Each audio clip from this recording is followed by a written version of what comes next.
Biome leading institute for pre medical exam NEET प्रतियोगिता परीक्षा की तैयारी के लिए लेकर आया है live digital classes on YouTube channel, pre recorded class, classroom video, special session, chat room. घर बैठे पूछिए सवाल, रिवीजन भी आसान। लॉकडाउन में सुनहरे सपनों को दे नई उड़ान। बायोम नगराटोली और हीलू Ranchi, admission going on. Biome leading institute for pre medical exam. बाकी किसी का है क्या प्रॉब्लम? जल्दी बोलो। देखो अपने है ना, पूरे दुनिया में 85 कंट्रीज में अभी हाल फिलहाल में एक रैंकिंग हुआ था इंटरनेट सर्विस पर और उसकी अवेलेबिलिटी पर, और वो उसका प्राइस कितना है और उसके कितने फास्ट है। 85 कंट्रीज के अंदर जो इंडिया का जो रैंक आया था वो था 75, ठीक है ना। टॉप से 1 से लेके भर ऐसे 1 2 3 4 करके 85 कंट्रियों में, मतलब पाकिस्तान और बांग्लादेश में भी अपने यहां से ज्यादा इंटरनेट फास्ट है। मतलब समझ रहे हो कैसी कैसी देशों में ये चल रहा है। और ग्राम नेगेटिव ये कंडीशन है। काउंटर स्ट्रेन कैसे करेंगे? सैफरन से। ग्राम पॉजिटिव इसके साथ भी कुछ करेंगे यार। देखो जिनको सिलेबस खत्म करने का चिंता नहीं रहता है ना, जैसे अंकल, ग्राम अंकल, इनको फिजिक्स केमिस्ट्री तो खत्म करना नहीं था, अपना आराम से किए जा रहे रिसर्च।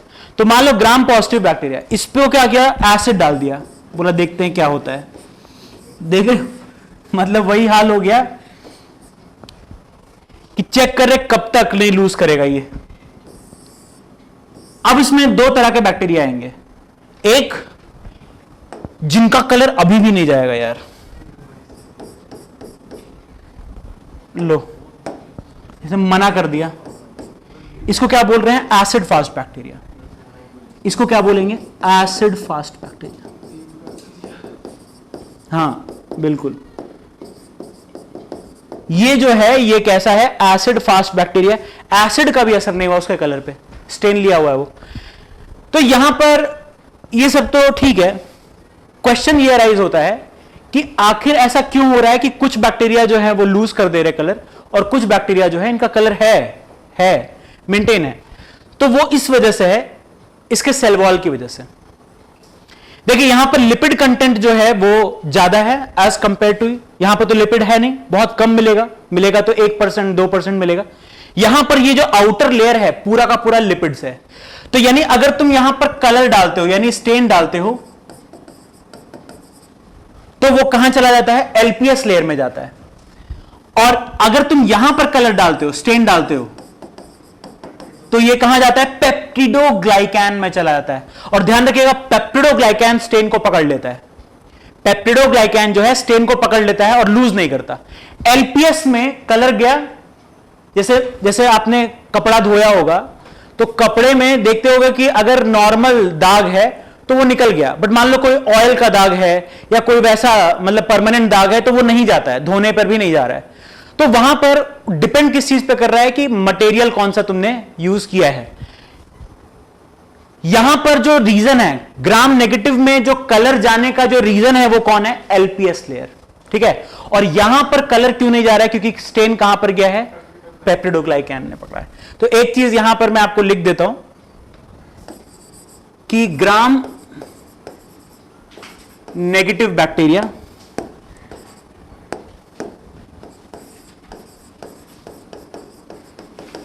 इनमें क्या हो रहा है, जब आप अल्कोहल डाल रहे हो या एसीटोन डाल रहे हो, तो यहां पर alcohol wash the stain from LPS layer, ठीक है। बट जब तुम ग्राम पॉजिटिव में डाल रहे हो,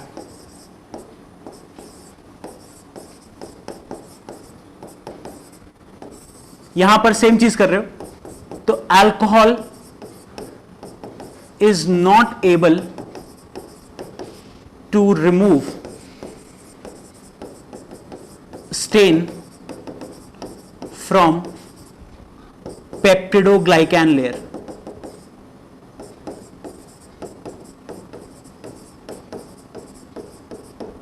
ठीक है ना। तो इसके एग्जाम्पल्स लिख देता हूं मैं कुछ जो इंपॉर्टेंट हैं, ठीक है। इंपॉर्टेंट वाले एग्जाम्पल्स हम लोग डिस्कस कर रहे हैं। एक तो ई कोलाई आपको ध्यान रखना है, एक राइजोबियम ध्यान रखना। मेरे को पता है कि आपको 4 सब्जेक्ट पढ़ना है ना, तो मैं आपको जो भी कंटेंट दूंगा वो बहुत सिलेक्टेड रहेगा, बहुत सिलेक्टेड, मतलब वो आपको करना ही करना है, उसमें कुछ एलिमिनेट नहीं कर सकते।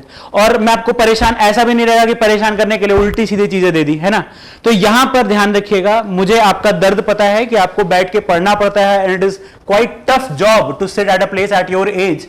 तो थोड़ा सा आपको मैं जो भी एग्जाम्पल दूंगा वो ध्यान रखिएगा, वो आपके एनसीईआरटी में लिखा है, पहली बात ये एनसीईआरटी में होगा, और रेलेवेंट होगा, इररेलेवेंस का कोई काम नहीं है अपने पास। ई कोलाई राइजोबियम, है ना, ये नाम याद रखना है। एक नाम याद रखना है सुडोमोनास पुटिडा।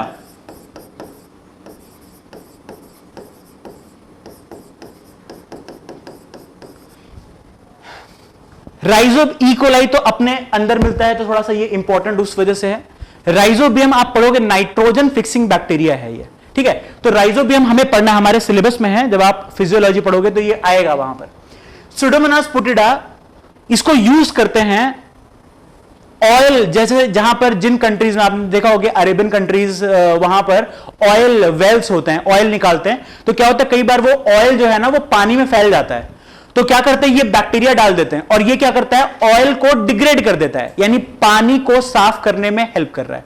यानी ये किस में हेल्प करता है, helps in bio रिमीडिएशन,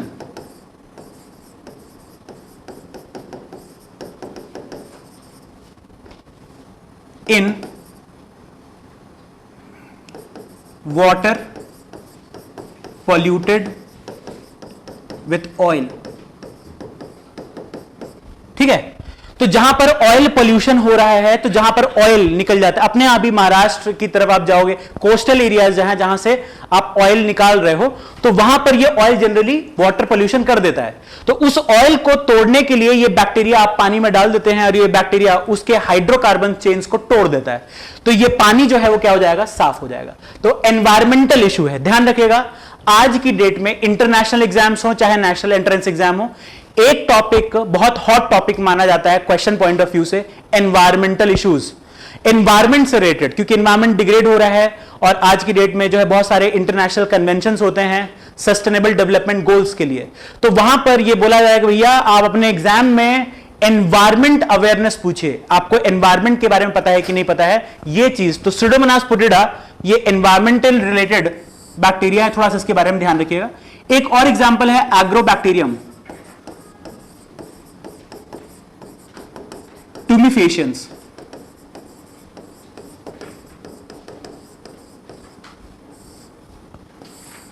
agrobacterium tumefaciens ये जो है बहुत ज्यादा यूज किया जाता है बायोटेक्नोलॉजी, एक बहुत बड़ा फील्ड डेवलप हो रहा है मेडिसिन के अलावा। पहले मेडिसिन माना जाता था बहुत बड़ा फील्ड, और अब जो है biotechnology, the science dealing with DNA, ठीक है, एंड इट्स एप्लीकेशंस। तो बायोटेक्नोलॉजी जो है ये बहुत बड़ा अभी के टाइम में फील्ड है, और उसमें ये बैक्टीरिया बहुत ज्यादा यूज किया गया है, एग्रोबैक्टीरियम ट्यूमिफेशियंस। ठीक है, तो ये सब कौन है, ग्राम नेगेटिव के एग्जाम्पल्स हैं। ठीक है, कितने एग्जाम्पल बोले, 1 2 3 4, 4 हैं। तो मेरे ख्याल से आसान है याद करना, 4 एग्जाम्पल्स याद करना एक डॉक्टर का गहना होता है ना, तो वो आपको आना चाहिए। ग्राम पॉजिटिव के एग्जाम्पल्स बहुत ज्यादा इंपॉर्टेंट वैसे नहीं है, ये मैं आपको ऐसे ही टाइम पास करने के लिए, स्ट्रेप्टोकोकस, स्टेफाइलोकोकस,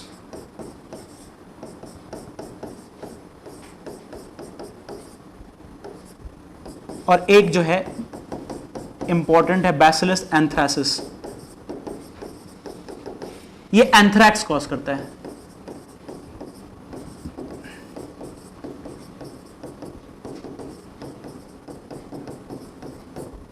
तो ये कुछ ग्राम पॉजिटिव बैक्टीरिया हैं। ठीक है, तो इनको आप थोड़ा ध्यान रख लेना।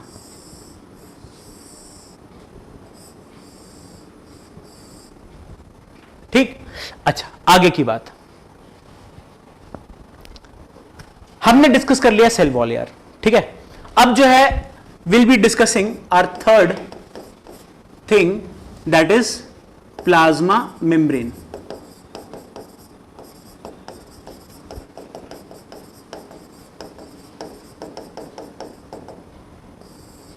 ये जो है ध्यान रखिएगा कि made of lipid, protein, sugar, तीन चीजों का बना होता है यार ये, ठीक है। वीडियो लैग हो रहा है तेजस्विनी, थोड़ा सा देख लीजिए, ठीक हो जाएगा, है ना। कभी कभी 2-3 मिनट के लिए वो होता है, तो ये जो है ठीक हो जाएगा, टेंशन मत लो। जो थोड़ा बहुत कभी कभी मिस हो जाए ना बफरिंग या लैगिंग की वजह से, तो वो आप जैसे रिकॉर्ड भी होता है, वो रिकॉर्डेड वीडियो आप देख सकते हो थोड़ा सा उस पर्टिकुलर जगह पे जाके। प्लाज्मा मेम्ब्रेन जो है ये क्या है, लिपिड, प्रोटीन और शुगर का बना हुआ है, ठीक है। अच्छा, एक इंपॉर्टेंट बात, plasma membrane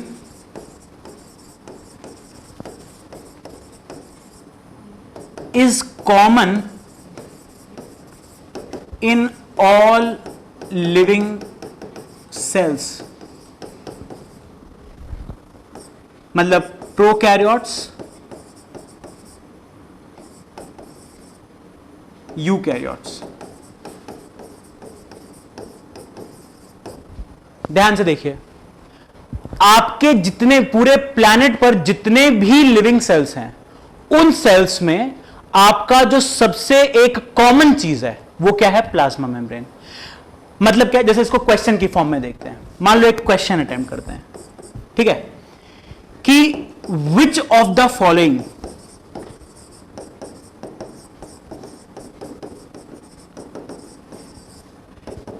is common in E coli and Chlamydomonas.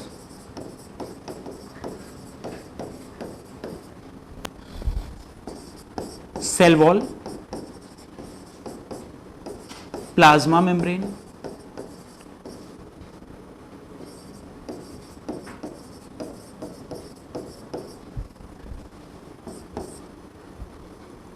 Ribosome,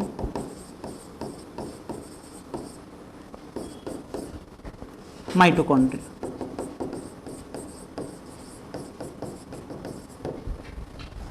बताओ, तुम बताओ क्या होगा। ABCD कर दो, बहुत बढ़िया शारिन्या, बहुत।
यहां पर जो है, हाँ हाँ साउंड आ गया आ गया आ गया आ गया।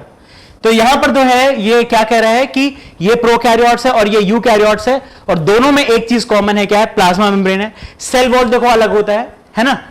राइबोसोम जो है अलग होता है, और माइटोकॉन्ड्रिया बैक्टीरिया में होता नहीं है और यूकैरियोट्स में होता है। तो ये कंडीशन है। राइबोसोम जो है ये आपको क्लियर हो जाएगा जब हम लोग राइबोसोम्स पढ़ेंगे, ठीक है। यहां पर जो है राइबोसोम में थोड़ा सा कंडीशन अप्लाई है, ठीक। तो प्लाज्मा मेम्ब्रेन के बारे में ये हो गया। दूसरी बात, हमने क्या क्या कवर कर लिया यार, हमने कवर कर लिया हमारा सेल एनवलप ए, ठीक है, सेल एनवलप कवर हो गया यार। और अब जो है हम लोग कवर करेंगे दूसरी बात। दूसरी चीज जो है वो हम लोग का क्या है, मीजोसोम्स। देखिए ये जो है जनरली अकर इन ग्राम पॉजिटिव बैक्टीरिया। अब आपको पता ही है ग्राम पॉजिटिव क्या है,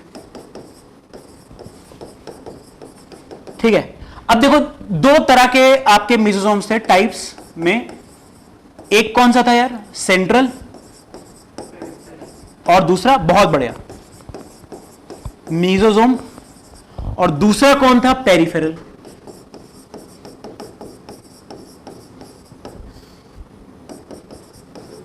अब दोनों को थोड़ा सा अलग डिफरेंशिएट कर लेते हैं। देखिए ये जो है ये अटैच टू न्यूक्लियोइड,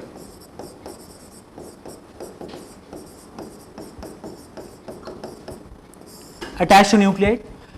ये जो है it is not attach to nucleoid. सबसे मेन पहला डिफरेंस ये हो गया,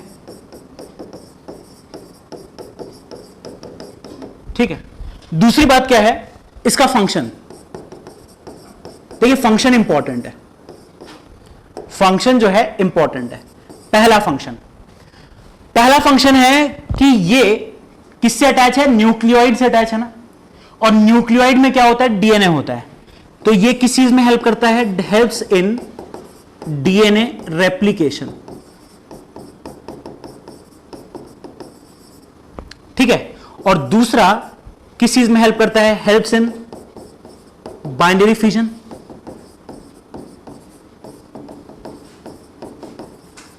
डीएनए रेप्लिकेशन अपने समय पर पता चल जाएगा तुम्हें क्या होता है, तो अभी मत पूछना कि डीएनए रेप्लिकेशन क्या है, और बाद में ये अपने आप मैं आपको बता दूंगा। बाइनरी फिजन, फिजन मतलब होता है ब्रेक होना, बाइनरी मतलब होता है दो, तो ये क्या होता है, ब्रेक होना। एक सेल टूट के दो सेल्स बना दे, क्या बोल रहे हो उसको, बाइनरी फिजन। अच्छा, इसके अलावा यहां पर डीएनए रेप्लिकेशन हो रहा है, binary fission. Binary fission is the type of cell division, type of asexual division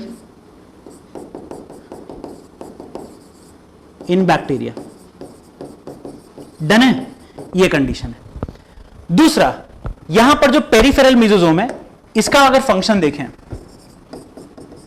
इसका फंक्शन क्या है, इसका फंक्शन है एरोबिक रेस्पिरेशन।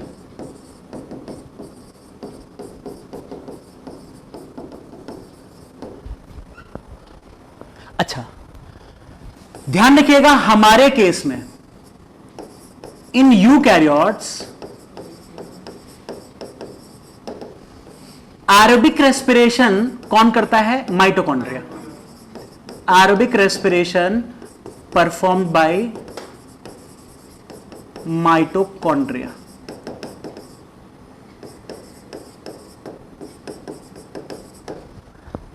है ना, तो यहां पर माइटोकॉन्ड्रिया है नहीं, बैक्टीरिया में माइटोकॉन्ड्रिया एब्सेंट होता है, ध्यान रखिएगा, बैक्टीरिया में एब्सेंट है। बैक्टीरिया के अंदर माइटोकॉन्ड्रिया एब्सेंट होता है, ठीक है, माइटोकॉन्ड्रिया नहीं होता।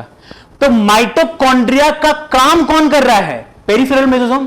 तो हम क्या कह सकते हैं यार कि ये जो पेरिफेरल मेसोसोम है, पेरिफेरल मेसोसोम है,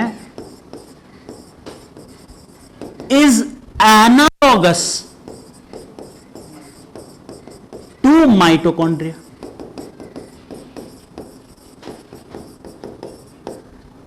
ठीक है ना, it is analogous to mitochondria. What is analogous, बहुत बढ़िया, बेहतरीन। एनालॉगस का मतलब क्या हो गया कि डिफरेंट, आपका different origin and structure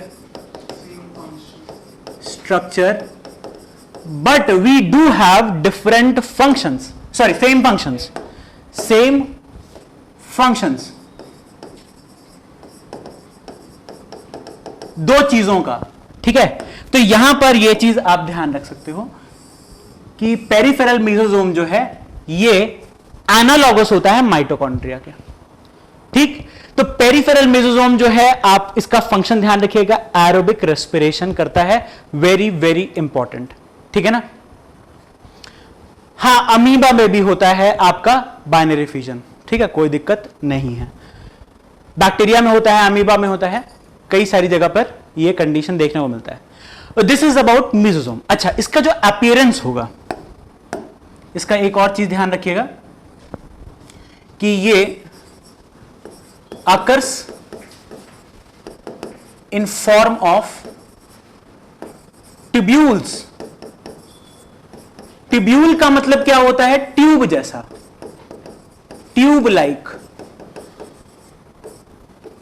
vesicles,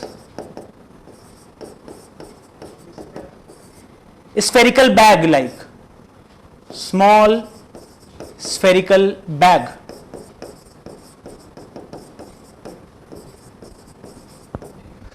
तो ध्यान रखिएगा, मीजोजोम जो है, इनका जो अपीयरेंस है, ये दिखेंगे कैसे? ट्यूब जैसा या फिर कैसा? वेसिकल जैसा। तो यहां पर ये चीज, ये अपीयरेंस आपके देखने को मिल सकते हैं। एंड जनरली बिल्कुल सही प्रिया, बहुत बढ़िया आप मीरा जी, और बिल्कुल सही ये। तो यहां पर मीजोसोम जो है, ये इनका अपीयरेंस कैसा होता है? कहां पर मिलते हैं? ग्राम पॉजिटिव बैक्टीरिया में। कितने टाइप्स के होते हैं? 2 टाइप के होते हैं, जिनमें सेंट्रल मीजोसोम का फंक्शन अलग याद रखना है और पेरिफेरल का फंक्शन अलग याद रखना है। बट आप बिलीव कीजिए कि आपके नीट के एग्जाम में मीजोसोम लिखा रहेगा, सेंट्रल और पेरिफेरल नहीं बोलेंगे वो लोग। तो ये दोनों मीजोसोम का ये कंबाइंड फंक्शन हो जाएगा। तो बताओ मीजोसोम के कौन कौन से फंक्शन हो गए? डीएनए रेप्लिकेशन, बाइनरी फिजन और एरोबिक रेस्पिरेशन। कोई दिक्कत है इसमें? तो ये कंबाइंड फंक्शन हो जाएगा मीजोसोम का। नेक्स्ट, इसका मतलब यार नहीं बताया तुम्हें मैंने, infolding of plasma membrane. Infolding of plasma membrane, अंदर की तरफ फोल्ड। देखो बायोलॉजी जो है ना, इसको जितना आप डायग्रामेटिकली इमेजिन करोगे, एक डॉक्टर जो है वो लिखने वाला, एक डॉक्टर जो है, बोला गया है कि एक बड़े डॉक्टर ने बोला है कि doctor must be artistic in nature rather than scholar. ठीक है, रैंक और वो मार्क्स कितने आ रहे हैं वो ज्यादा इंपॉर्टेंट नहीं है, आपके दिमाग में वो इमेज कितनी अच्छी बन रही है। ठीक है ना, आप उसको इमेजिन कर पा रहे हो कि नहीं कर पा रहे हो, वो सबसे बड़ा फैक्टर है। और ध्यान रखिएगा, मार्क्स वाले डॉक्टर अच्छे बने या ना बने, जिसका इमेजिनेशन बहुत जबरदस्त है वो बनता है जबरदस्त डॉक्टर। आपने मेंडल अंकल का नाम सुना था। मेंडल अंकल के टाइम में डीएनए के बारे में कुछ नहीं पता था, इलेक्ट्रॉन माइक्रोस्कोप नहीं था, और आज की डेट में मेंडल को हम लोग बोलते हैं फादर ऑफ जेनेटिक्स, डीएनए। ठीक है, तो आप समझिए कि imagination is better than books. ठीक है, आपके बुक्स से ज्यादा आपकी इमेजिनेशन आपको हेल्प करेगी एक बेहतरीन डॉक्टर बनने के लिए। तो आप जो है थोड़ा सा इमेजिनेशन कीजिए कि वहां पर इसको याद ना करना पड़े यार, फोल्ड है अंदर की तरफ, दैट इज मीजोसोम। अच्छा, अब जो है हम लोग बात कर रहे हैं यार बी के बाद C. Now we are interested in flagella. Flagella, flagella जो है, 2 तरह का फ्लैजिला आपको देखने को मिल सकता है।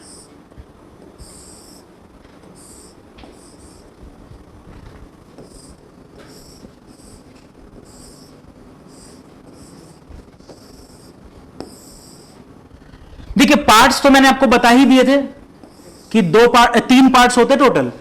एक कौन सा? Basal body. बहुत बढ़िया, बेसल बॉडी, हुक और फिलामेंट या शाफ्ट। अच्छा, ये मैं आपको दिखाऊंगा ग्राम पॉजिटिव का कंडीशन,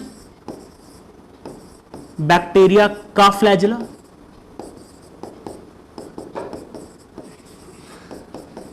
और ये दिखाऊंगा आपको मैं ग्राम नेगेटिव। अच्छा, एक चीज आप ध्यान रखिएगा, दोनों में सेम चीज होती है, बेसल बॉडी, हुक, फिलामेंट, दोनों में कोई डिफरेंस नहीं है। बस बेसल बॉडी में क्या होता है, थोड़ा रिंग्स होती हैं। तो यहां पर आपको 4 रिंग्स देखने को मिलती हैं, 1 2 3 4। ठीक है, सबसे बाहर की तरफ L, फिर P, फिर S और फिर M। L P S M 4 rings होती हैं। ठीक है, ये सब रिंग्स हैं। इसमें जो है मान के चलिए कि ये जो आपका S, ये जो M रिंग है, ठीक है, ये जो M रिंग है, ये थोड़ा सा आप ध्यान रख सकते हो कि ये क्या है, मोटर रिंग है। मोटर रिंग का काम होता है इस फ्लैजेला को घुमाना। ठीक है, और ये जो फ्लैजेला घूमता है, ये कितने पे घूमता है, 360 डिग्री मूवमेंट है। समझ रहे हो? मतलब अगर मैं बैक्टीरिया हूं और ये फ्लैजेला है तो ये कैसे मूव करेगा, ऐसा मूव करेगा, 360 डिग्री मूवमेंट है। पहला चीज। दूसरा चीज कि this flagella is not covered by membrane. ठीक है, ये एक बहुत ही इंपॉर्टेंट चीज,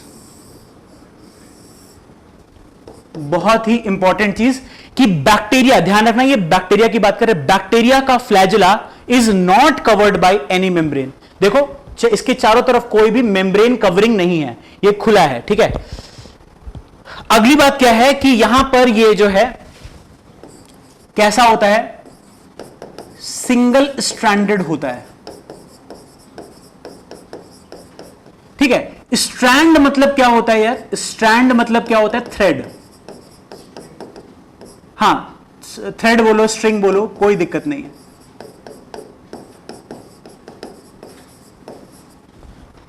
तो एक थ्रेड जैसा कंडीशन है यहां पर।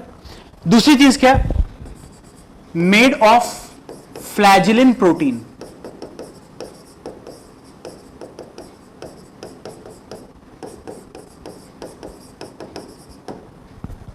ठीक है, और ध्यान रखना यहां पर 9+2 और 9+0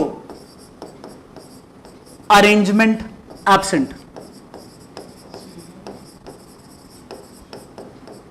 एब्सेंट, नेगेटिव मतलब क्या, एब्सेंट है। अब ये अभी मत पूछना यार 9+2 9+0 क्या है, ठीक है ना, ये आएगा, बाद में आएगा। बट आप अभी इतना याद कर लो कि बैक्टीरिया में 9+2 या 9+0 अरेंजमेंट नहीं होता है। ठीक है ना, ये चीज, ये भी इंपॉर्टेंट है।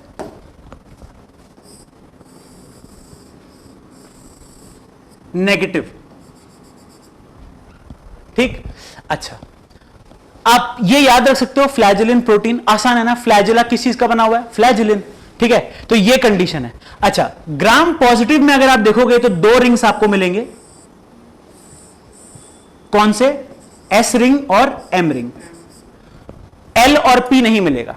तो ये बेसिकली एल रिंग कहां पर मिलता है, वो जो लिपोपॉलीसैकेराइड वाला जो लेयर था, आउटर मेम्ब्रेन, वहां पर मिलता है ये एल रिंग। ठीक है, और ये जो है पी रिंग, एस एम, ये सब कहां मिलते हैं, सेल वॉल वाले एरिया में आपको मिलेंगे।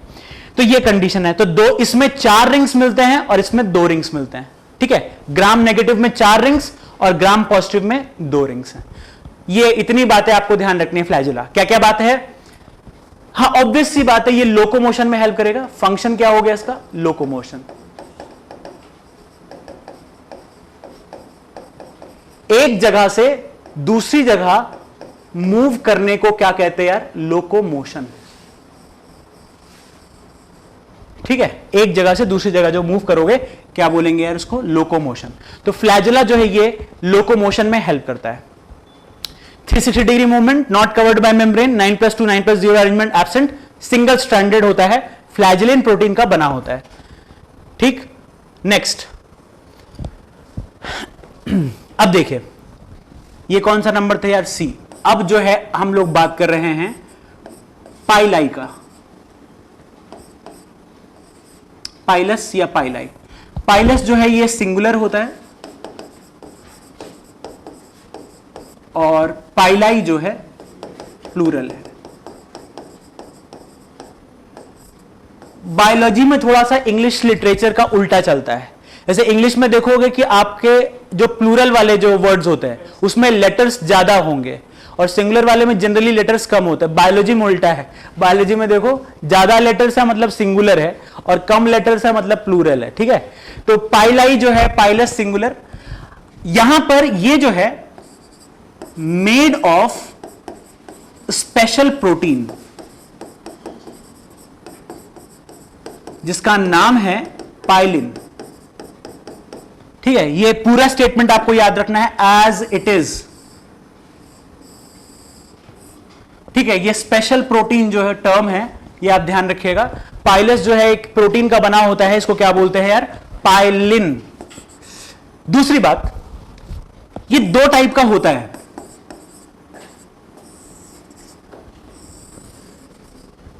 एक होता है, बिल्कुल ये लिख दिया है प्रोटीन का नाम प्रिया। टाइप्स की अगर बात करोगे यार तो दो टाइप के होते हैं, एक छोटा होता है पाइलस, शॉर्ट पाइलस, और एक होता है लॉन्ग पाइलस। छोटे पाइलस को हम क्या कहते हैं, फिम्ब्रिए। छोटे पाइलस को अपन क्या बोलेंगे यार, फिम्ब्रिए।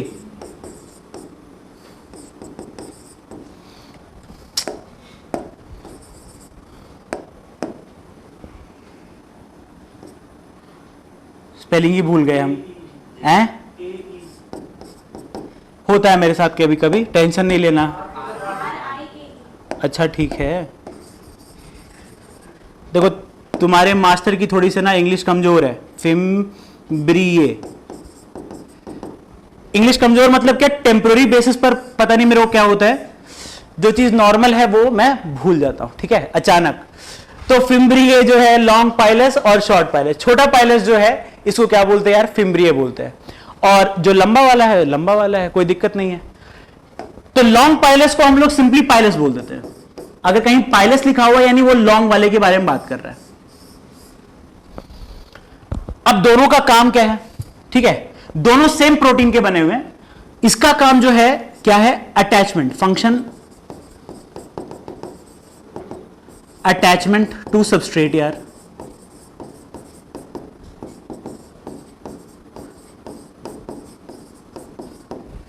ठीक है, मतलब मान लो कोई बैक्टीरिया है, ये मान लो ये बैक्टीरिया है और ये मेरी बॉडी के साथ अटैच करना चाहता है, तो ये क्या यूज कर रहा है, या तो स्लाइम लेयर यूज कर लेगा और या तो फिर क्या यूज कर सकता है, फिम्ब्रिया यूज कर सकता है। दोनों में से कोई भी चीज यूज कर सकता है। दोनों का काम क्या है, अटैचमेंट। सबस्ट्रेट कुछ भी कहीं पर भी अटैच करना है उस चीज को क्या बोलेंगे यार, सबस्ट्रेट बोल देंगे।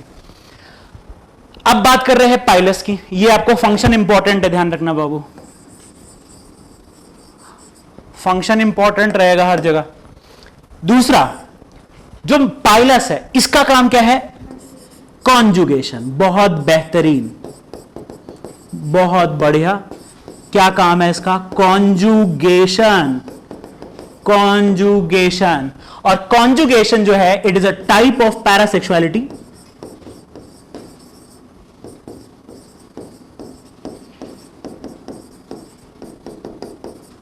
और जेनेटिक रिकॉम्बिनेशन।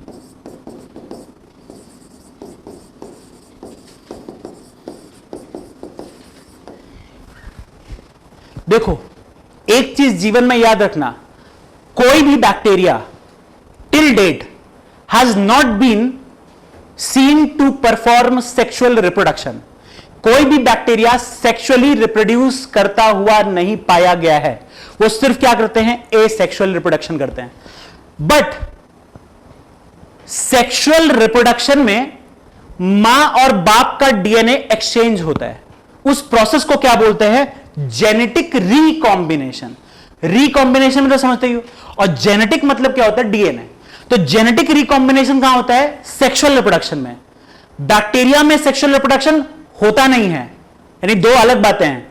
तो इस प्रोसेस को हम लोग क्या बोलते हैं, पैरासेक्सुअलिटी।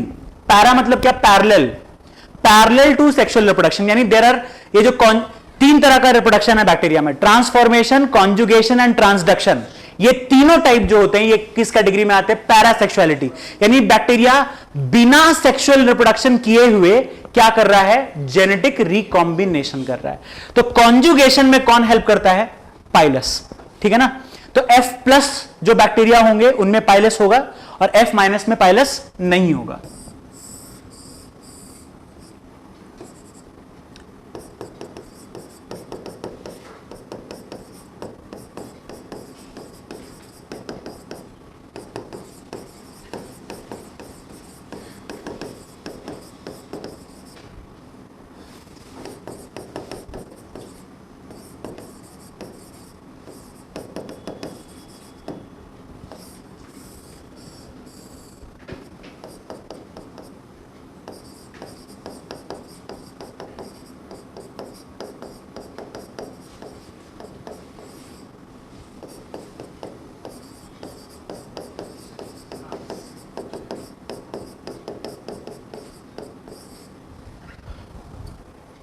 इसके लिए रिस्पॉन्सिबल कौन है? फर्टिलिटी प्लाज्मिड होता है। F प्लस बैक्टीरिया में पाइलस बनता है, F माइनस बैक्टीरिया जिनमें पाइलस नहीं होता, ठीक है। यह कंडीशन है आपका फिम्ब्रिए और पाइलस में, ठीक। नेक्स्ट चीज क्या है? साइटोप्लाज्म यार, साइटोप्लाज्म। एक बात मैं आपको बता दूं यार, पहली चीज कि यहां पर मेम्ब्रेन बाउंड ऑर्गेनेल्स एब्सेंट होते हैं। मेम्ब्रेन बाउंड ऑर्गेनेल्स जो हैं ये एब्सेंट होते हैं। इसको तो आप रट्टा मार ही लेना है ना। अच्छा, ऑर्गेनेल क्या होते हैं? Organs of cell. What are organelles? जो सेल के लिए काम करते हैं।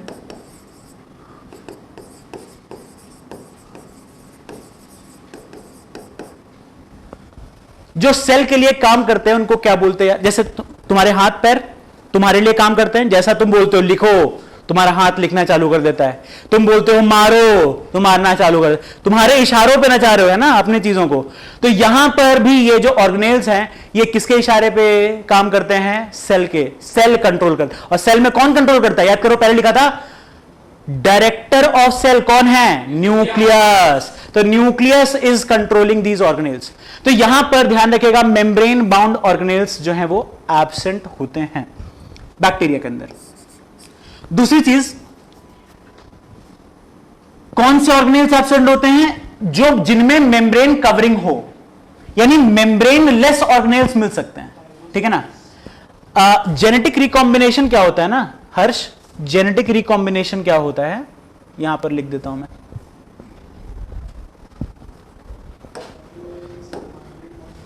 जेनेटिक रिकॉम्बिनेशन क्या होता है?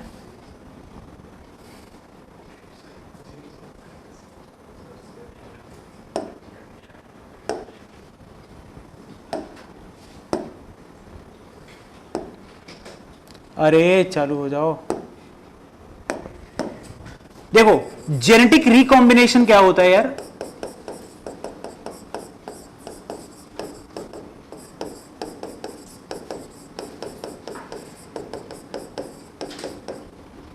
जेनेटिक मतलब क्या होता है यार? डीएनए। और रिकॉम्बिनेशन मतलब क्या होता है? एक्सचेंज। तो what is genetic recombination? Exchange of DNA between two organisms of same species.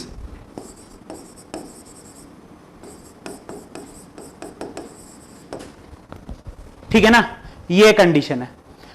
अगली बात साइटोप्लाज्म की क्या कर रहे हैं हम लोग कि इसके जो कंटेंट हैं ये कौन कौन से हैं? एक तो यहां पर ऑर्गेनेल है, कौन सा है? राइबोसोम, ठीक है। दूसरा कौन है? क्रोमैटोफोर।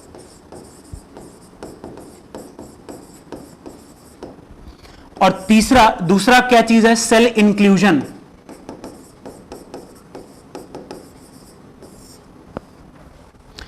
देखिए, इनके बारे में जो डिस्कस करेंगे। सेल इंक्लूजन क्या होता है यार?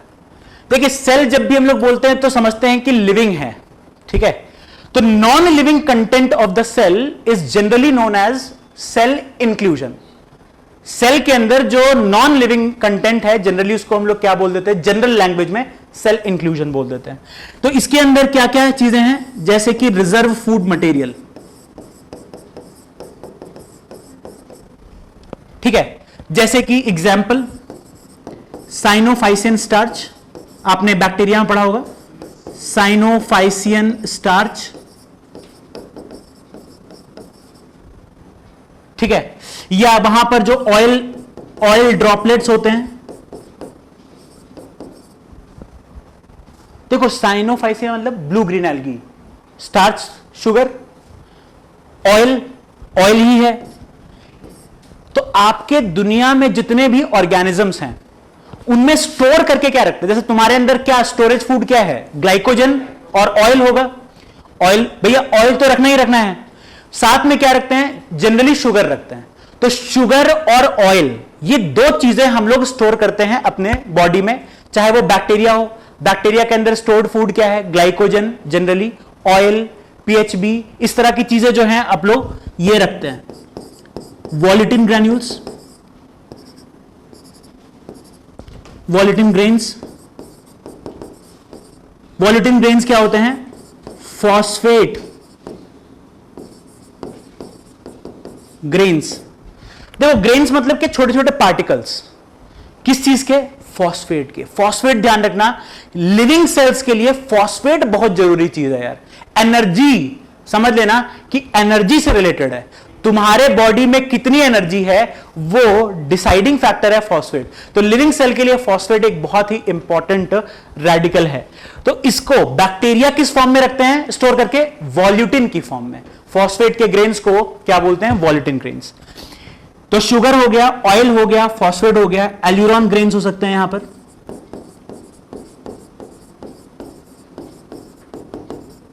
एल्यूरॉन का मतलब होता है प्रोटीन यार,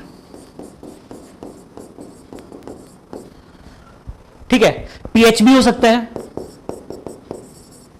पॉली हाइड्रोक्सी ब्यूटाइरेट,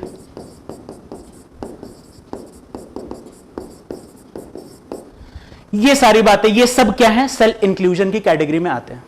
डन है ना। तो सेल इंक्लूजन क्या हो गया, बेसिकली रिजर्व फूड जो आप रखते हो वो सब किस कैटेगरी में है, ये सब भाई खाना है, ग्लाइकोजन है। तो ग्लाइकोजन कौन है, एक बायोमोलिक्यूल है, बट अपने आप वो रिएक्शन करना चालू नहीं करेगा, उसको स्टिमुलस मिलना चाहिए। तो ये सब क्या किस कैटेगरी में आते हैं, रिजर्व फूड किस कैटेगरी में आता है, सेल इंक्लूजन की कैटेगरी में आते हैं। दूसरा कैटेगरी क्या है, ऑर्गेनेल। ये वो लोग हैं जो सेल के लिए काम करते हैं, ठीक है, सेल के लिए काम करने वाले लोग। तो इनमें एक है राइबोसोम, दूसरा है क्रोमैटोफोर। देख लेते हैं क्या क्या है। सबसे पहले राइबोसोम।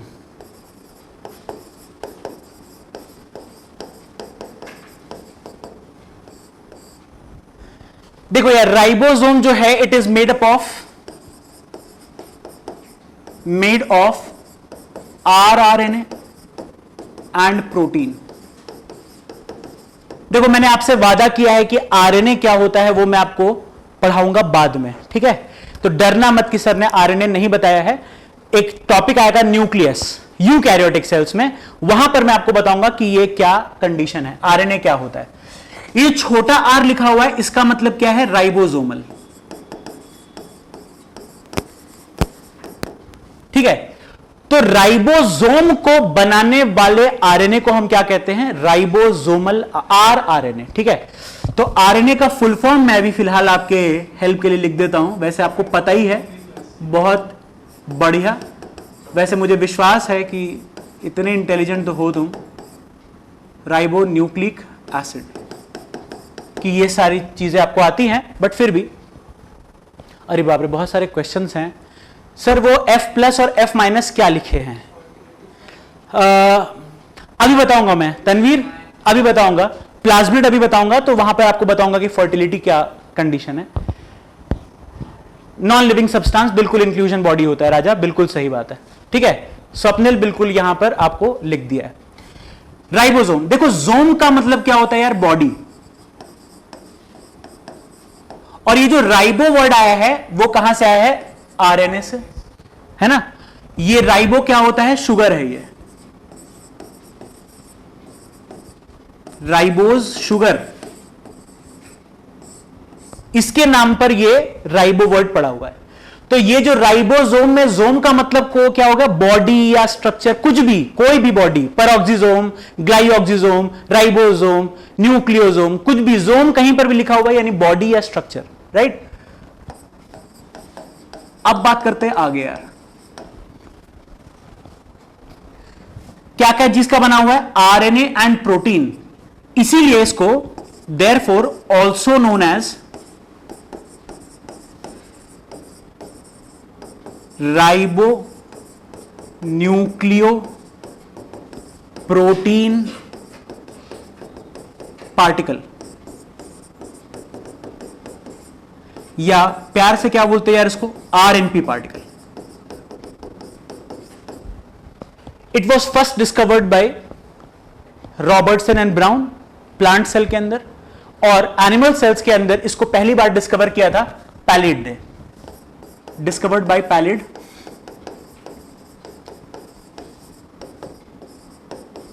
अंकल का नाम है इन एनिमल्स, तो इसलिए इसको पैलिड पार्टिकल भी कहते हैं, also known as palade particle.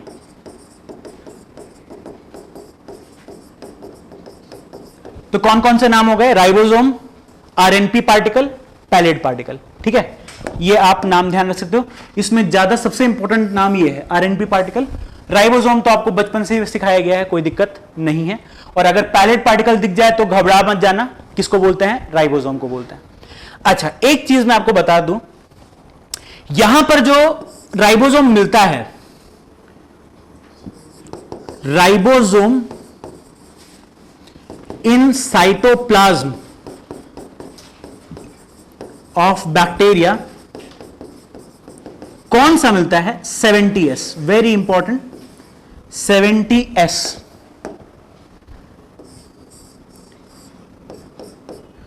Very very important 70S, ठीक है। चलो 2 स्टार मार देता हूं यार।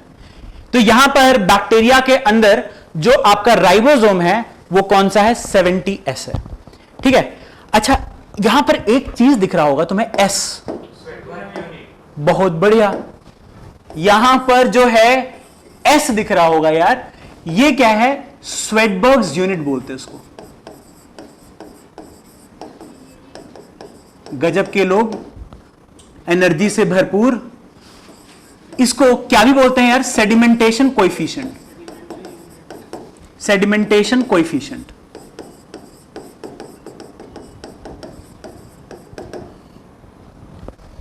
अच्छा, एक चीज समझिए,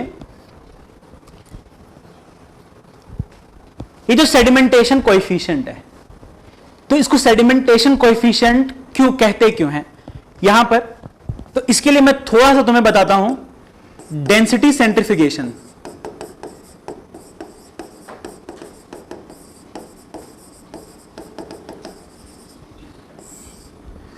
क्या कर रहे हैं, मान लो ये एक ऐसा टेस्ट ट्यूब लिया, ठीक है, इसमें हमने कोई एक सॉल्यूशन डाल दिया, मान लो सीजियम क्लोराइड सॉल्यूशन डाला,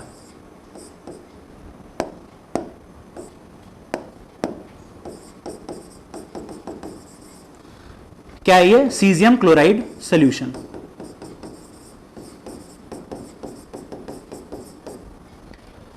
अब इसको क्या करो, सेंट्रीफ्यूगेशन अपैरेटस में डाल दीजिए। सेंट्रीफ्यूगेशन सबसे बेहतरीन तरीके से आप इमेजिन कर सकते हो, मिक्सी देखा है कभी जीवन में, है ना, तो मिक्सी में आपने क्या कर दिया, उसको घुमा दिया, तो वैसा मिक्सी नहीं होता है, एक सेंट्रीफ्यूगेशन अपैरेटस होता है, उसमें बहुत सारे टेस्ट ट्यूब लगा सकते हैं, ठीक है, और वो बहुत जोर से उसको हाई आरपीएम पे उसको घुमा देता है। जब घुमा देता है तो ये जो सोल्यूशन है, ये जो सोल्यूशन है, भाई सोल्यूशन बोला है तो सोल्यूशन में वहां पर पानी भी होगा और सीजियम क्लोराइड भी होगा। तो जब इसको आप बहुत जोर से घुमा दोगे ना यार, तो सीजियम क्लोराइड के जो पार्टिकल्स होंगे वो मैक्सिमम नीचे मिल जाएंगे, कुछ यहां पर मिलेंगे और ऊपर में बहुत कम मिलेंगे। सीजियम क्लोराइड का जो कॉन्सेंट्रेशन आएगा वो नीचे बहुत ज्यादा आएगा, बीच में थोड़े और ऊपर बहुत कम। यानी यहां पर लेयर बन जाएंगे, यहां पर फॉर्मेशन ऑफ लेयर्स,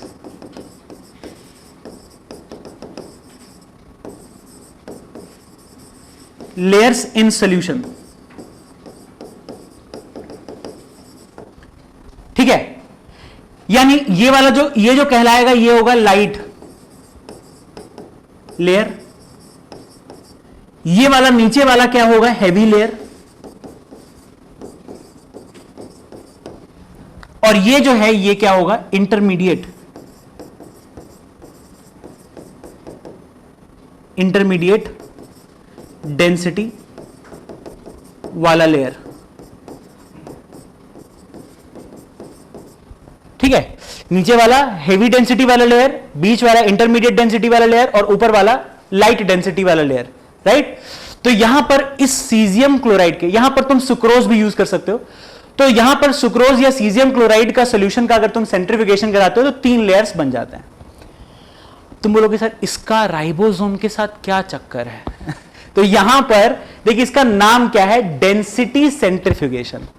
इससे हम इस प्रोसेस का इंपॉर्टेंस क्या है,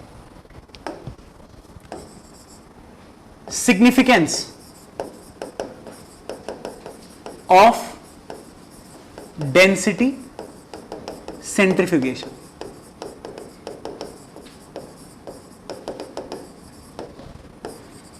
Used to separate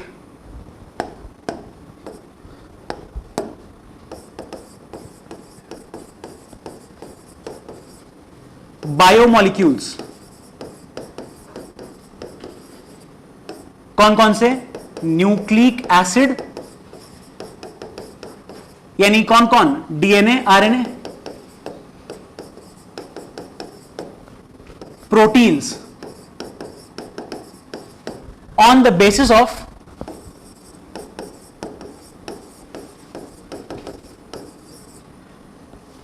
density, है ना। मतलब मान लो कि यहां पर तुमने ये सेंट्रीफ्यूगेशन ट्यूब लिया, ये लाइट लेयर है, यहां पर सेंट्रीफ्यूगेशन करा दिया, ठीक है, और 3 प्रोटीन्स थे सॉल्यूशन में, तीन प्रोटीन थे, है ना। तो मान लो कि एक यहां पर प्रोटीन 1 था, ये था मान लो कि 10,000 डाल्टन का। जैसे हम लोग को मेजर करने के लिए क्या केजी यूज करते हैं ना यार, केजी 50 किलो है तुम्हारा वेट, 60 किलो है, 100 किलो है, 500 किलो है ना, ये 5 किलो, ठीक है। ये मेजर जो आप कर रहे हो केजी, अलग अलग चीजों को, non matter, non living matter या लिविंग मैटर को, तो ये भारी चीजें हैं तो केजी यूज करते हैं।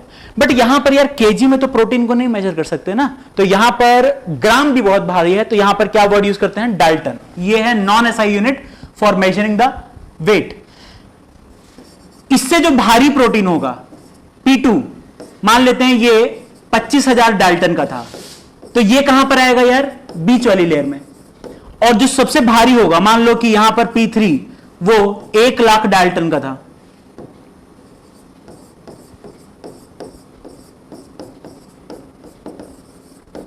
है ना, तो ये कहां पर आ जाएगा, नीचे।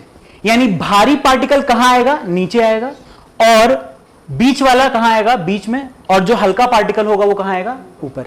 तो ये क्या दिखा है, प्रोटीन मान लो। तो इस तरीके से आप क्या कर सकते हो, इसको अलग कर सकते हो। जबकि इनको डाला था तुमने सेम जगह पर, यहां पर तीनों प्रोटीन यहीं पड़ते हुए एक टाइम में, पहले सेंट्रीफ्यूगेशन से पहले ये तीनों जो हैं ये एक साथ डाले थे तुमने ऊपर से, P1, P2 और P3 मिक्स करके डाला था, और यहां पर जो है ये यहां पर कैसे कर दिया, सेपरेट कर दिया। तो आप समझिए कि ये किस बेसिस पर सेपरेट किया, बोलो, डेंसिटी के बेसिस पर, ठीक है ना। तो यहां पर जैसे आप डाल्टन यूनिट यूज करते हो वैसे ही डाल्टन की जगह पर तुम S यूज कर सकते हो। जैसे डाल्टन यूज करते हैं वैसे ही S यूज करते हैं। अब देखो S का मतलब क्या है, S जो है, हाँ, सेंट्रीफ्यूगेशन से ब्लड आप जब वो प्यूरिफाई करते हो, वहां पर अलग करना हो प्लाज्मा को, तो वो कर सकते हैं सेंट्रीफ्यूगेशन, बिल्कुल। हाँ बिल्कुल सही नेहा, बिल्कुल सही बोल दिया, भयानक भयानक। तो S का मतलब क्या है यार, ठीक है, अब मैं चीटिंग कर लूंगा, तुम्हारा डेफिनेशन बहुत अच्छा लग रहा है। सेडिमेंटेशन कोएफिशिएंट जो है, इसका मतलब क्या है कि it indirectly measures size and density of biomolecules.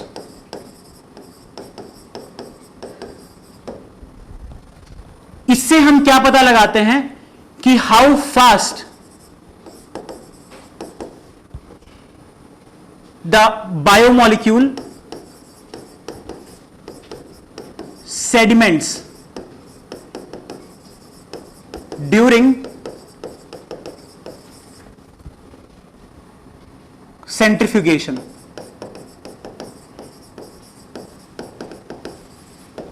मतलब क्या है, जैसे इमेजिन करो थोड़ा, ये टेस्ट ट्यूब है, ठीक है, कितने लेयर होते हैं? 3। तो मान लो तुमने यहां पर एक डाला 70S राइबोसोम और साथ में डाला तुमने 80S राइबोसोम, तो ये भारी है, ये क्या है? भारी, और ये क्या है? हल्का। तो ये जो है कहां सेडिमेंट करेगा? ऊपर वाली लेयर में, और 80S कहां जाएगा? नीचे। तो आप ये समझो कि टेस्ट ट्यूब में आपका जो 70S होगा वो पहले सेडिमेंट कर जाएगा, आपका जो 70S होगा वो यहां आ जाएगा, और 80S कहां जाएगा? नीचे आ जाएगा। यानी आप एक चीज समझो, यहां से यहां सेडिमेंट करने में कम समय लगेगा, ठीक है, time required to sediment will be less for 70S, इसीलिए इसका यूनिट कैसा है? छोटा। और ये जो 80S है, time required to sediment will be more for 80S, है ना? तो ये जो है, ये 70S पहले सेडिमेंट हो जाएगा और 80S को थोड़ा ज्यादा टाइम लगेगा। तो यहां पर ये कंडीशन हो जाता है यार, ठीक है ना? तो ये आपको समय बताता है कि कितनी जल्दी या कितनी देर में आपका ये सेडिमेंटेशन हो रहा है। तो हल्के पार्टिकल सुपर सेटल करेंगे, उससे भारी यहां पर, उससे भारी यहां पर, ठीक है ना? अच्छा, एस के बारे में आपको मैंने बता दिया, और सबसे इंपॉर्टेंट चीज यहां पर यह है,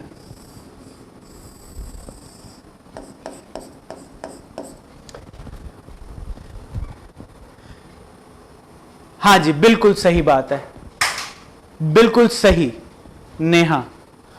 तो यहां पर आपने बोल दिया कि ये जो डेंसिटी सेंट्रीफ्यूगेशन है, इसके बेसिस पर हमने एस को डिफाइन कर लिया कि सेडिमेंटेशन कैसे हो रहा है।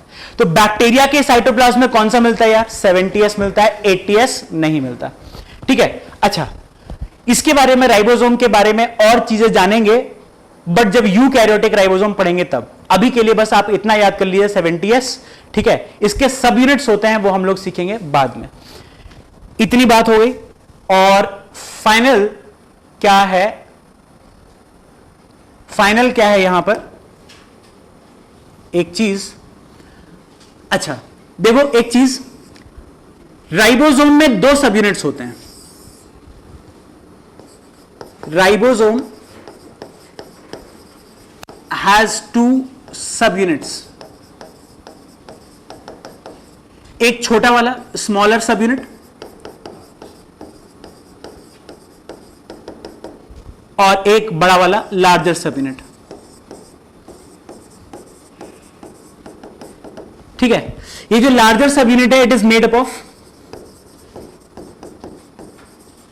Of 28 SR RNA,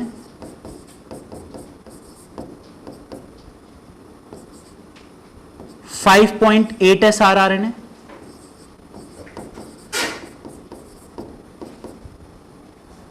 sorry, bacteria की बात कर रहे हैं ना। बैक्टीरिया में it is made of larger सब यूनिट जो होता है वो कौन सा होता है? 50S, और ये जो 50S है, it is made of 23 SR RNA। अभी बताया था ना, किस चीज का बना होता है? rRNA plus 5s rRNA plus proteins. और ये जो छोटा वाला सब यूनिट है ये कौन सा है? 30s है। It is made up of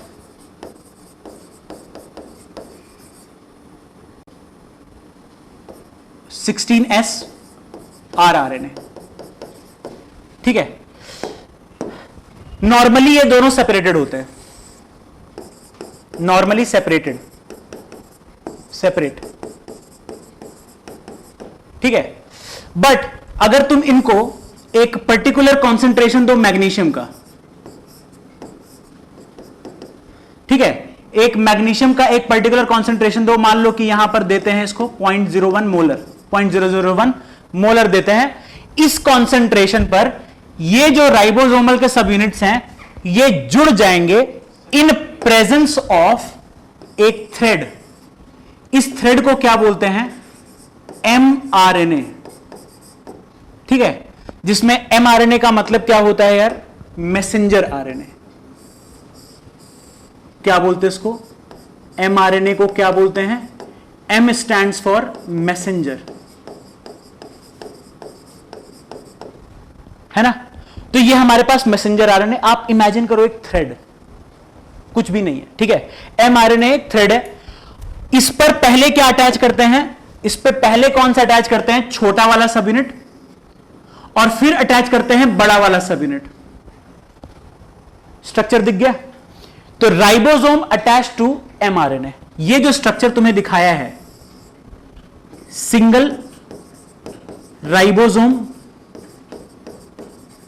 attach to single mRNA।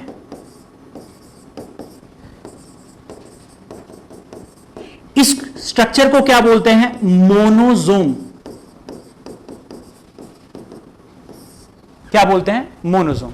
अच्छा, एक और बात, कभी कभी क्या होता है यार, कभी कभी क्या होता है कि mRNA तो सेम रहता है, mRNA एक ही है, बट इसमें राइबोसोम्स बहुत सारे लग गए। बिल्कुल सही। तो यहां पर आपका जो स्ट्रक्चर आएगा, यहां पर 4 to 6 ribosomes attach to single mRNA। इसको यार क्या बोल देंगे? पॉलीजोम। जोम का मतलब तो बता ही दिया, बॉडी। पॉली मतलब बहुत सारे बॉडी हैं, ठीक है, बहुत सारे राइबोसोम्स हैं, या इसको पॉली राइबोसोम बोल सकते हैं, या फिर इसको अर्गासोम बोल सकते हैं।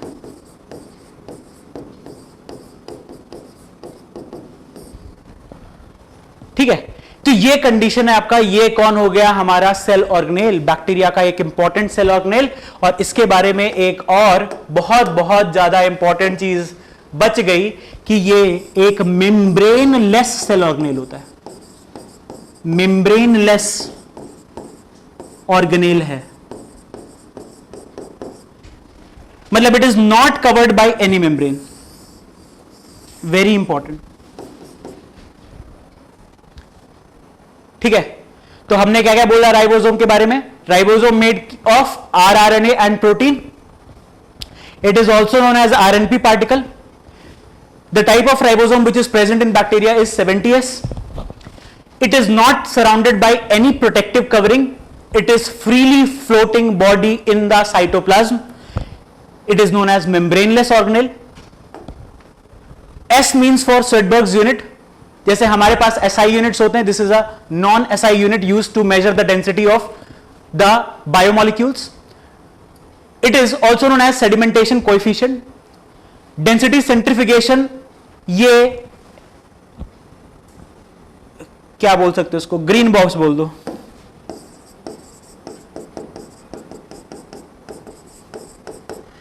ग्रीन बॉक्स मतलब क्या? ये फ्यूचर में काम आएगा, ये 12वीं में आपको काम आ जाएगा। ठीक है, अच्छा, अगली बात, सिग्निफिकेंस ऑफ डेंसिटी सेंट्रीफिकेशन, ये है क्या चीज है? Separation of biomolecules, separate biomolecules. अगली बात क्या? As indirectly measure size and density of biomolecules. Finally ribosome में दो सब यूनिट्स होते हैं, दो सब यूनिट्स, छोटा और बड़ा। ये हमने किसमें देखा है? इन 70s राइबोसोम्स। इसमें एक छोटा सब यूनिट, एक बड़ा सब unit, 30s, 50s। 30s is made up of rRNA, 16s rRNA plus proteins, and larger subunit which is 50s, it is made up of 23s rRNA, 5s rRNA proteins. एक ribosome attach तो मोनोसोम not important. अगर 4 to 6 ribosomes attach, ये actually 60 तक हो सकता है, possible 60 तक है, 60 राइबोसोम्स तक अटैच हो सकते हैं सिंगल एमआरएनए पर। तो ये कंडीशन हो सकता है, इसको क्या बोलते हैं? पॉलीसोम, अर्गासोम, पॉलीराइबोसोम्स। ठीक है, ये कंडीशन है। कुछ बातें हैं जो आगे हम लोग करेंगे, समय खत्म हो गया, कुछ लोगों की जान निकल रही होगी, तो अब जो है इसको रोकते हैं। ठीक है, आज की कहानी और इतना जो है मैं आपको कहूंगा कि you should revise it from PDF, ये जो आपको मिलेगा पीडीएफ। दूसरा, एनसीईआरटी को ऐसे उंगली रख के ऐसे पढ़ना है, ठीक है ना। देखिए मैं आपको, ये पहला दिन है इसलिए मैं आपको बार बार ये कह रहा हूं कि आपके एग्जाम में आप 10 बुक्स पढ़िए एक टॉपिक के लिए, उससे अच्छा है कि आप एक बुक को 10 बार पढ़िए। यह स्ट्रेटेजी आपके लिए काफी हेल्पफुल रहेगी if you want to score good ranks. ठीक है, मतलब आप में, और मैंने अक्सर देखा है, मैं लगभग 3 साल हो गए रांची में पढ़ाते हुए, तो 3 साल में मैंने लगभग लोगों को बोला है, बट वही है ना, लोग पूरे 2 साल तक बात मान नहीं पाते मास्टर की। क्या करें, उनकी मजबूरी है ना, एडोलेसेंस का एज है, क्यों माने तुम्हारी बात। ठीक है तो होते कौन हो हमारे समझाने वाले। बट मैं आपके लिए भलाई के लिए कह रहा हूं कि एनसीईआरटी एक बहुत पतली किताब है ना, और बहुत ही प्रैक्टिकल है इसको खत्म करना, बहुत प्रैक्टिकल। इंस्टेड एक मोटी सी किताब, अक्सर जो है जब 11th स्टार्ट होता है ना, तो बच्चे पूछते हैं, सर बताओ सबसे भारी किताब कौन सी है क्या बायोलॉजी की, जहां पर सब कुछ दिया हो। ठीक है, तो बता तो देता हूं मैं, बट उसके बाद फिर वो जो है मोटी बुक से एक टॉपिक बस खत्म करते हैं, उसके बाद उसको चुपचाप एक अलमारी में, जहां वो दिखाई ना दे, ऐसी जगह रखते हैं उस किताब को। तो उससे कोई फायदा नहीं है। और कुछ महान हैं जो 3-4 चैप्टर तक पूरे जोश और एनर्जी के साथ उस किताब को पढ़ते की कोशिश करते हैं, और 4 चैप्टर के बाद छोड़ देते हैं। मैं आपको बता दूं, that is waste of energy and waste of time. क्यों अपने बचपन के सुहाने दिन जो है आप ऐसी चीजों में बर्बाद करो जिसका फल आपको ना मिले। आपको अभी 2 साल वही काम करना है जिसका फल तुम निकाल पाओ। प्रसाद मिलना चाहिए, इंपॉर्टेंट है। वो वाला डायलॉग छोड़ दीजिए कि फल की चिंता मत करो, कर्म करते जाओ, ना ना ना ना। अपने को कर्म वो करना है जिससे फल मिले, ठीक है ना। क्योंकि अल्टीमेटली रिश्तेदार पूछेंगे, बताओ बेटा सिलेक्शन हुआ या नहीं हुआ। और अगर तुम्हारा सिलेक्शन हुआ है, भले ही 601 मार्क्स, इस बार जो सिलेक्शन हुआ रांची के झारखंड में, लगभग 720 में से 600 मार्क्स आने चाहिए थे, तो जिसका 601 मार्क्स आया है उसके रिश्तेदारों ने उससे एक सवाल नहीं पूछा है, और जिनका 599 आया है, खत्म है उनके जीवन। तो ये मान के चलिए कि आपको वो कर्म करने हैं जिसका फल आपको मिले।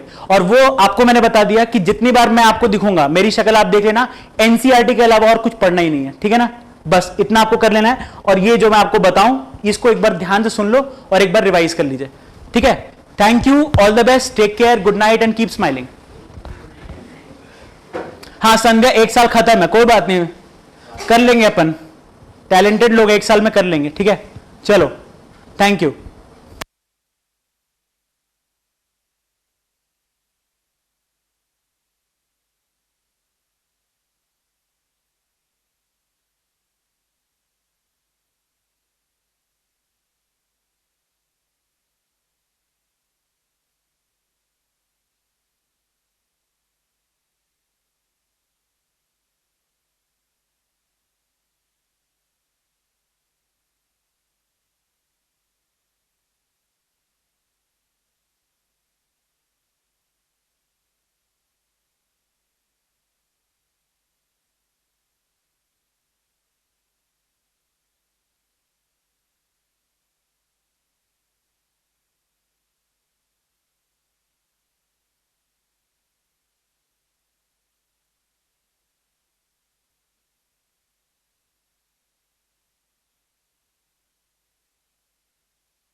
आज होगा जस्ट उल्टा।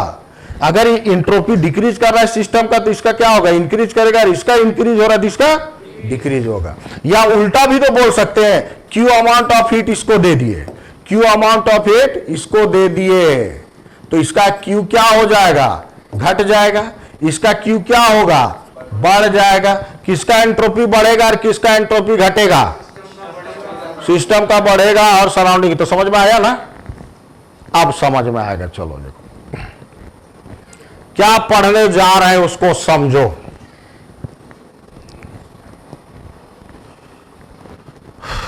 रिवर्सिबल आइसोथर्मल प्रोसेस में एंट्रोपी चेंज, ठीक है। अब इसमें हम बताते हैं क्या होगा।